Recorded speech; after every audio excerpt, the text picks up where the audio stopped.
This is Lisa from Mobile Tech Review, and this is the BlackBerry Curve 3G 9330 for Verizon. This phone will be available widely by the end of September 2010, and it's the latest Curve from RIM.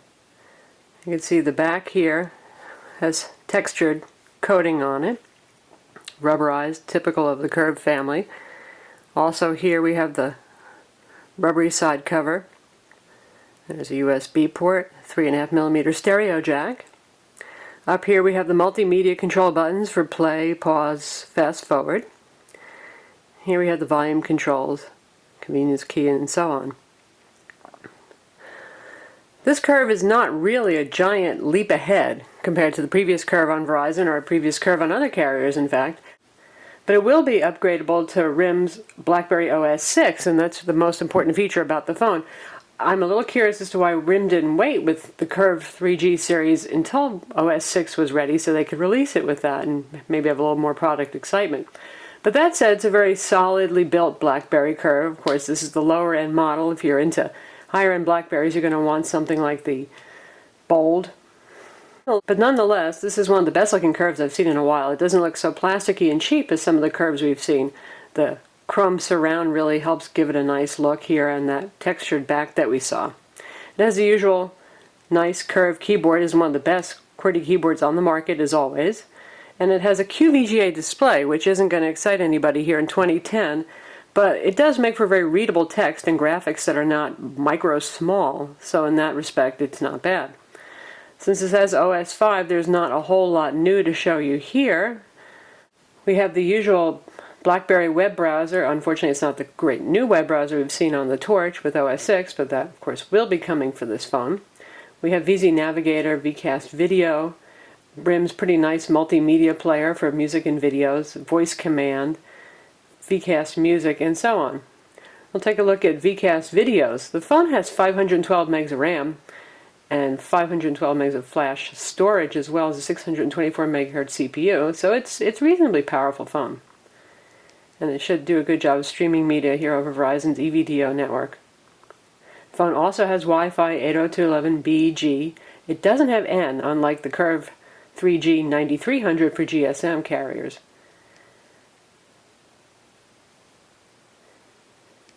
And we're going to take a look at some ESPN content here on VCast Videos.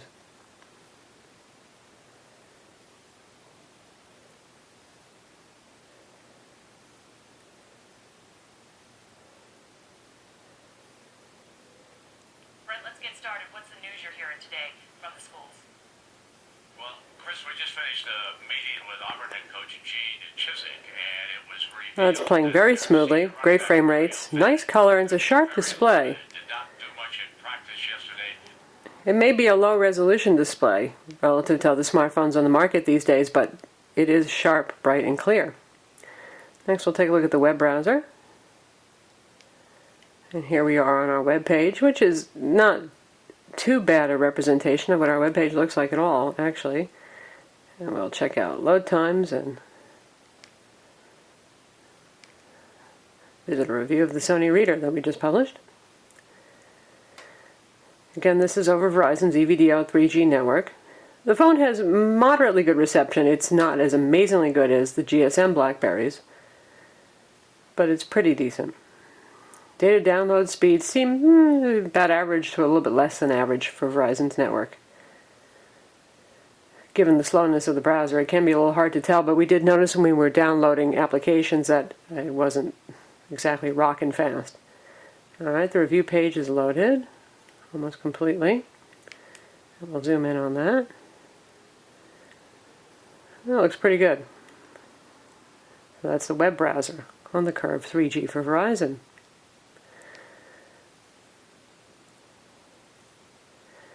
Next, we'll take a look at VZ Navigator, which is a pay-for service.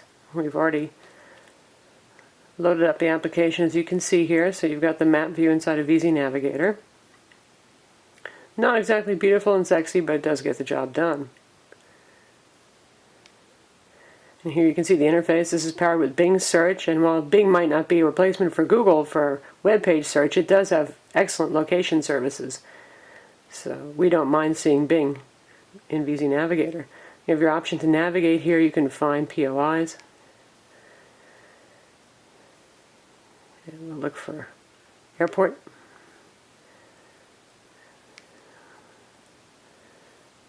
And we can choose to see a map of that or to navigate to it and to share it. So those speeds are pretty good for map downloads. This does also have BlackBerry Maps, and you can set which is your default mapping solution. BlackBerry Maps, of course, is free to use, while VZ Navigator costs $10 a month.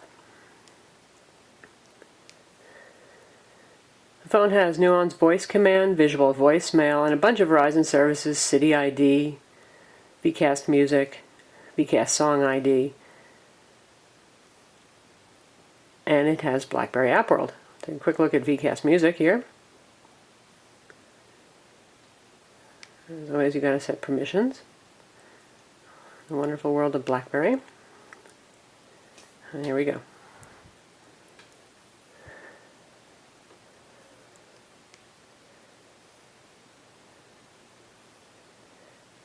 So it's the new optical trackpad that we've seen on most recent BlackBerries. It has a 2 megapixel camera.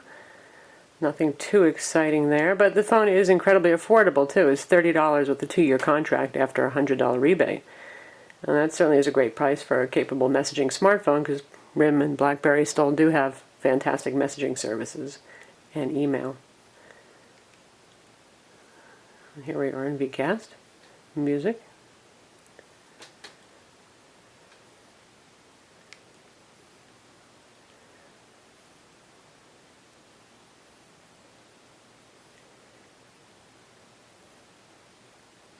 Not the fastest experience in the world.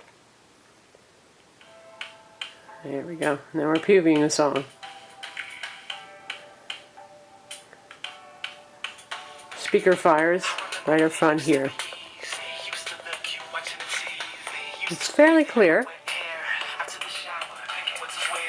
And that gets quite loud, as you can hear. So that's the BlackBerry Curve 3G on Verizon. Visit Mobile Tech Review to read the full review.